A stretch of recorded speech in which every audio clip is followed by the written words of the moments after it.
Hindi na muna kaagad umuwi ng Switzerland si Santino. Dumalo na muna siya sa lahat ng hearing. Gusto niya makasigurado na matatanggap ni Emilia ang pinaka-maximum na punishment. Sa bawat hearing ay tahimik lang si Santino. Nakapagpasa sila ng mga ebidensya laban kay Emilia. Wala namang magawa ang kampo ni Warren. Tahimik lang silang nakinig at nanood. Hindi naman mapigilan ni Trixie na hindi umiyak. Dad, please, tulungan mo naman si Mommy. Alam naman natin na maling akala lang siya eh. Inaalala niya lang naman ang kapakanan ko. Please, do something. Nakikiusap na wika ni Trixie.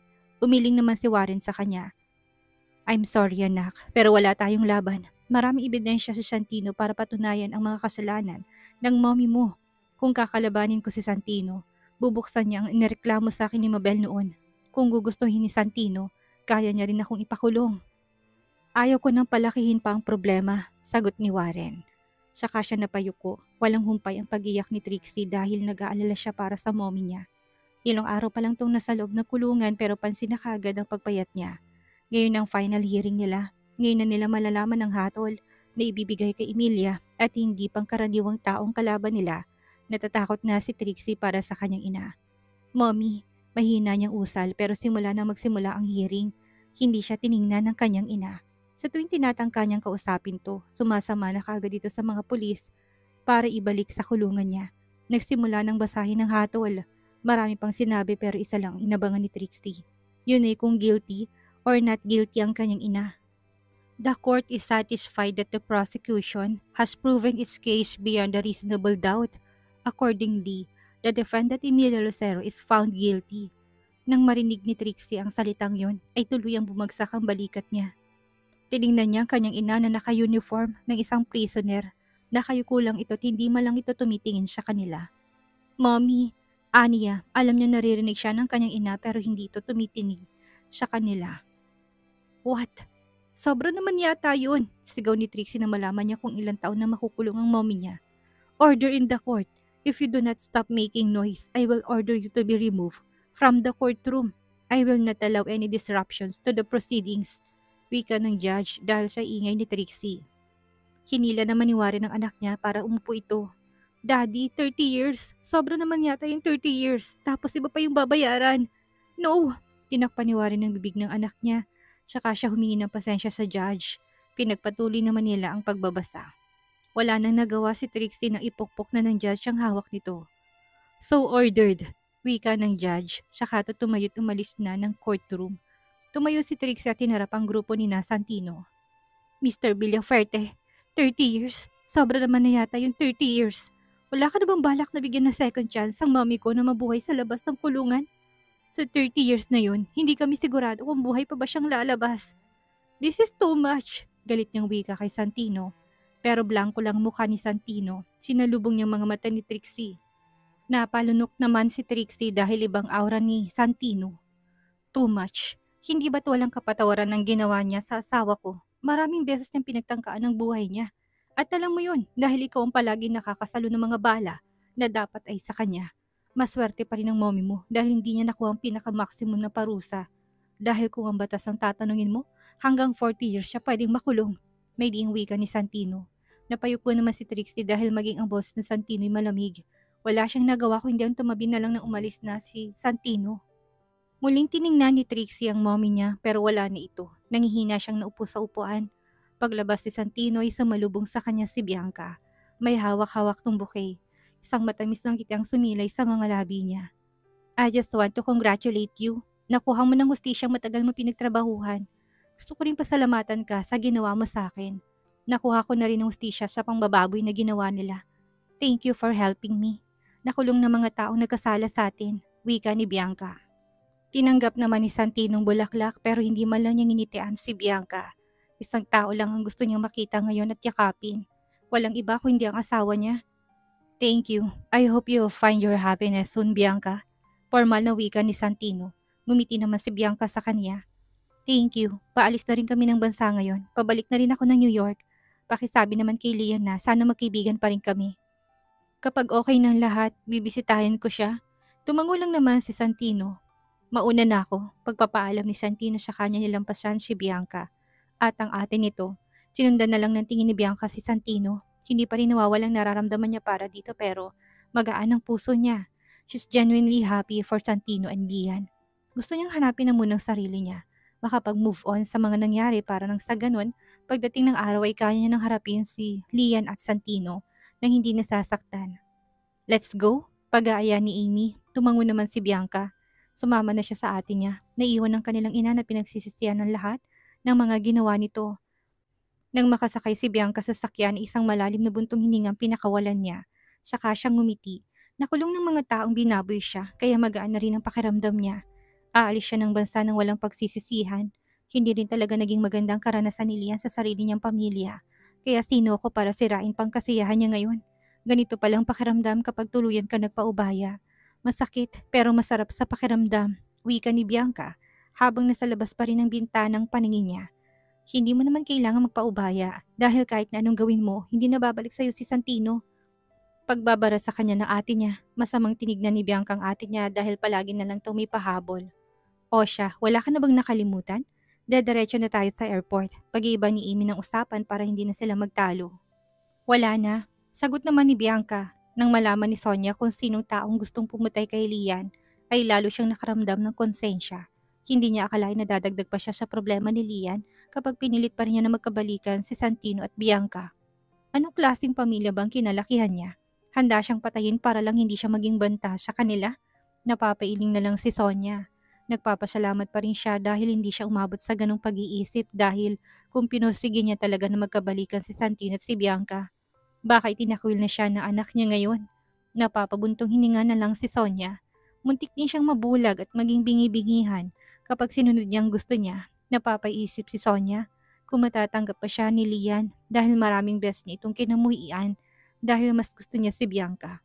Napapahilot na lang si Sonia sa sentido niya. Ma'am, dumating na po si Sir Santino sa office niya, wika na sekretary ni Sonia. Mabilis na tumayo si Sonia para puntahan ang anak niya. Kumatok siya kaagad. Santino, can I come in, anak? Malumanin niyang wika. Napatingin naman si Santino sa pintuan niya. Sinanyasa niya si Justin na buksan. Ang pintuan ginawa naman ni Justin. Masayang pumasok si Sonia sa loob ng opisina. Anak, kamusta ka? Tanong ni Sonia. Kunot-no naman siyang tinignan ni Santino. May kailangan ba kayo? Blanko niyang tanong. Nalungkot naman si Sonia dahil mukhang masama pa rin ang loob sa kanya na anak niya. Wala naman. Gusto lang kitang kamustahin. Ang dami mong pinagdaanan nitong mga nakalipas na linggo. Alam kong pagod ka na. Pwede ka bang mag-dinner sa bahay mamaya? Ipagluluto kita. Pag-aaya ni Sonia, blanko siyang tinignan ni Santino na tila ba pinag-iisipan pa nito. Wala akong oras para dyan. Uuwi na ako sa mag-iina ko. Sagot niya. Hindi na ba kayo babalik dito? Tanong niya. Nalulungkot dahil mukhang lalayo na sa kanyang mga anak niya. For my wife's safety and for our kids. Napatango-tango naman si Sonia saka siya tipid ng ngumiti. Hindi mo pa rin ba ako napapatawad? Hindi ba pwedeng magsimula tayo ulit? Gustong-gusto ko na kayong makasama ng ate mo. Gusto ko ring bumawi kay Lian at gusto ko na ring makitang mga apo ko sa inyo. Sinserong wika ni Sonia. Tinignan ni Santino ang kanyang ina. Alam niyang gusto nitong bumawi sa kanila. Pero hindi pa rin niya magawang magtiwala ng buo sa mga taong may ayaw sa asawa niya. Ayaw niya si Lian na mag-a-adjust para lang sa kanila. Hindi muna sa ngayon. Hayaan niyang maghilom na munang sugat sa puso namin. Hayaan niyang magpahinga na muna kami. Kung gusto niyong patawarin kami, kayong maghintay kayo. Hintayin yung panahon na tuloy na namin kayong napatawad. Malalim pa rin ang galit sa inyo ni Ate Paloma kaya hindi ako sigurado kung gusto kanyang makita. Hayaan niyo, ihatid ko sa kanyang gusto niyong sabihin. Sagot niya sa kanya kinuhang mga gamit niya. Nagpunta lang ako dito para kunin ang iba kong gamit. Aalis na rin ako. Dagdag pa niya sa kanya nilampasan ng kanyang ina. Kinuha naman na ni Justin ang mga dala ni Santino. Palabas na sana sila nang pumasok naman si Henry, ang ama ni Santino. Aalis ka na ba? Tanong nito. Tumango naman si Santino. Tinapik ni Henry ang balikat ng anak niya. Sana umuwi rin kayo dito at kung pwede na kayong bisitahin, sabihan mo ko. Anas pa ng kanyang ama. Sure dad, but not now. Unahin ko na munang peace of mind ng asawa ko. Marami akong kailangang bawiin sa kanya. Sagot ni Santino na ikinatango ni Henry. I understand. That's my son. Have a safe trip. Ani ni Henry sa kanya tinapik-tapik ang balikat ng anak niya. Umalis naman na si Santino kasama si Justin. Sumunod naman si Henry. Gusto niyang ihatid ang anak niya. Sumama na din si Sonia. Pero hindi na siya umimik. Hinatid nila hanggang sa lobby si Santino. Nang makasakay na si Santino sa van, ay minsan pa niya tinignan ng mga magulang niya. Kumaway sa kanya ang kanyang ama pero nanatiling blanko ang mukha niya. Nang umandar ng sasakyan ay iniwas niya ang paningin niya. Napapabuntong hininga na lang si Henry. Hindi ko malang napapansin na tuluyan ng lumaki ang bunso nating anak. Kapag iniisip kong may mga anak na siya at may sariling pamilyang pinoprotektahan. Parang hindi pa rin ako makapaniwala. Hindi pa rin nagsisingkin sa utak ko ng bunso kong anak, may pamilya na. May hinang usal ni Henry, sapat para marinig ni Sonia. Makalipas ang ilang minuto tinignan ni Henry ang asawa niya dahil tahimik lang ito. Malaki ang naging kasalanan natin sa mga anak natin. Masyadong natuon ang atensyon at oras natin sa kumpanya. Hindi na natin sila nabigyan ng oras, kaya habang tumatagal, lumalayo na rin ang loob nila sa atin. Ikaw ang mahigit na kasalanan sa kanilang dalawa. Nasaktan mo si Paloma dahil binaliwala mong nararamdaman niya noong nasaktan siya. Si Bianca ang kinampihan mo nang lokohin niya si Santino ni hindi ka man lang nakinig sa mga anak mo. Inayawan mo si Lian nang hindi man lang siya kinikilala. Balang araw babalik din sa atin ang mga anak natin pero hindi pa sa ngayon. Saad ni Henry sa kanya nilapitan ng asawa niya. Yumakap naman si Sonia sa asawa niya dahil totoo naman ang mga sinabi nito. Hinaplos na lang ni Henry ang likod ng asawa niya para gumaan ang nararamdaman nito. Lumipas pang isang araw, nakarating na si Santino sa Switzerland, dumingiti sa labi niya. Excited na siyang makita ang asawa at mga anak niya. Isang buwan din siyang nawala. Hindi niya nagawang makauwi ng mag-isang buwan ang mga anak nila kaya kailangan niyang bumawi. Bago siya umuwi ay dumaan na muna siya sa flower shop para bumili ng bulaklak sa asawa niya. Bumili rin siya ng mga pagkain na pagsasalu-saluhan nila. Hindi alam ni Lian na ngayon ang uwi niya kaya iso-surprise niyang mga to. Sumakay na siya sa sakyan habang si Justin ang driver. Tinahak na nilang daan patungong bahay nila sa Switzerland. Pumasok na kaagad si Santino sa loob ng bahay nila. Naabutan niya namang nasasalang asawa niya, kasamang mga anak nila. Nang makita siya ni Paloma, sinanya siya niya ito na huwag maingay. Nakatalikod si Lian sa pintuan kaya hindi niya kitang pagdating ni Santino. Nakatuon ng atensyon ni Lian sa mga anak nila, pinapatawa niya ang mga ito. Tuwang-tuwa naman ang kambal sa kanya. Niyakap ni Santino mula sa likod ng asawa niya. Mari niyang ipinikit ang mga mata niya nang maamoy niya ng amoy ni Lian. Sobra siyang nangulila sa asawa niya.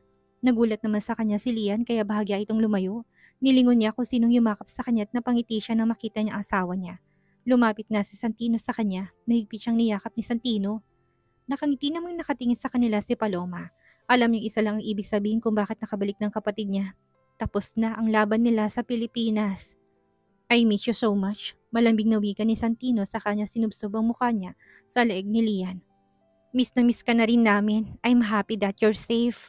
Wika rin ni Lian at mahigpit na niyakap ang asawa niya. Gabi-gabi siyang nag-iisip sa kaligtasan ng asawa niya. Walang oras na hindi niya ito namimiss pero tiniis niya yun para hindi na nila kailangang magtago. Ipinaalaga na muna ni Santino ang kambal sa mga katulong nila. Nagtipon-tipon silang lahat sa terrace nila kasama rin si Elsa. Kinuwento ni Santino ang lahat ng nalaman niya kung sino ang tao na sa likod ng pagtangkang pagpatay kay Lian. Natahimik si Lian saka siya tumingin sa kawalan. Nang malaman niya kung sinong taong gusto siyang patayin, mapait siyang ngumiti. Akala niya kahit papano itinuring siyang pamilya ng madrasta. Pero mukhang siya lang ang nagturing sa pamilya ng kanyang ama ng pamilya niya, ang mga ito. Apo, ayos ka lang ba? Tanong ni Elsa. Nag-aalala sa mararamdaman ng apo niya. Hindi rin siya makapaniwala na kayang gawin niya ni Emilia ang patayin si Lian, gayong itong tumayong ina kay Lian. Ayos nang po ako, Lola. Gusto ko munang mapag-isa. Wika niya saka siya tumayo't umalis sa terrace. Nagtungo siya sa maliit na garden sa likod ng bahay nila. Naupo siya sa duyan at nag-isip pero hindi niya namalayang tumulo ng mga luha niya. Dahil masakit para sa kanya na malaman ko sinong gustong pumatay sa kanya. Hindi man sila close ng madrasta niya pero alam niyang okay naman ang relasyon nila. Pero bakit? Hindi niya maiwasang hindi tanong kung anong nagawa niya para maging deserve niyang ganitong pagtrato. Akala niya nabibilang na siya sa pamilya ng kanyang ama pero hindi pa rin pala. Wala naman siyang pakialam sa kayamanan ng mga ito. Wala naman siyang balak na maghabol pa sa kayamanan ng mga to. Pero hindi niya akalain ito palang magiging dahilan para ipapatay siya. Naninikip ang dibdib ni Lian dahil sa sakit. Hinayaan niyang tumulo ng tumulong mga luha niya para mawala ang sakit na nararamdaman niya. Sinundan ni Santino ang asawa niya. Bubuksan niya na sana ang pintuan pero nakalak ito. Napabuntong hininga na lang siya. Ang makita niya nasasaktan at umiiyak ang asawa niya ay para bang doble ang sakit para sa kanya. Dumaan sa harap si Santino para mapuntahan siya sa hardin ng asawa niya. Nang makapasok siya sa hardin, ay nilapitan niyang asawa niya. Kalmado naman na ito't hindi na umiiyak pero bakas pa rin sa mukha niya ang lungkot. Are you feeling better now? Tanong ni Santino. Bumuntong hininga naman si Lian saka siya tipid ng ngumiti. I'm hurt. Sagot niya dahil masakit talaga para sa kanya. Niyakap ni Santino ang asawa niya. Ngayon lang ito nagsabi sa kanya ng totoo dahil ang palaging sagot ng asawa niya sa kanya ay, ayos lang ito kahit na hindi. I know, silang kinalakihan mo.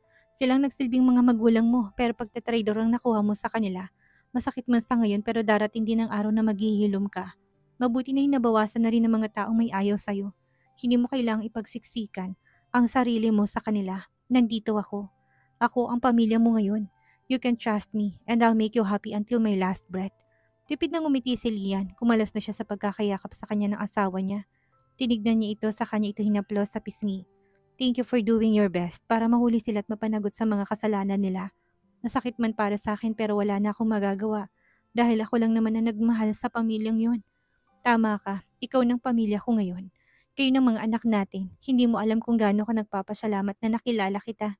Kung hindi ka pumayag na pakasalan ako noon, hindi ko alam kung anong buhay ko ngayon. Wika ni Lian saka siya bahagyang tumawa, hinaplos si Santinong pisngi ng asawa niya at ang buhok nito. Hindi mo kailangang maging masaya sa harap ko, love. Pwede mong ipakita sa akin ang tunay mong nararamdaman. Hindi kita husgahan. Huwag mong piliting ngumiti at tumawa sa akin para lang ipakita sa akin na okay ka. Ramdam kong tunay mong nararamdaman. Alam ko kung kailan ka totoong masaya at hindi. Nawala naman ang ngiti sa mga labi ni Lian. Humugot na lang siya ng malalim na buntong hininga. Napatangu-tangu siya sa sarili. Hindi niya na kailangan magpanggap na okay lang siya. There is someone she can rely on. Thank you for loving me. Sinserong wika ni Lian. Umiling naman si Santino. No, I should be the one to thank you. Thank you for loving me unconditionally and for understanding me.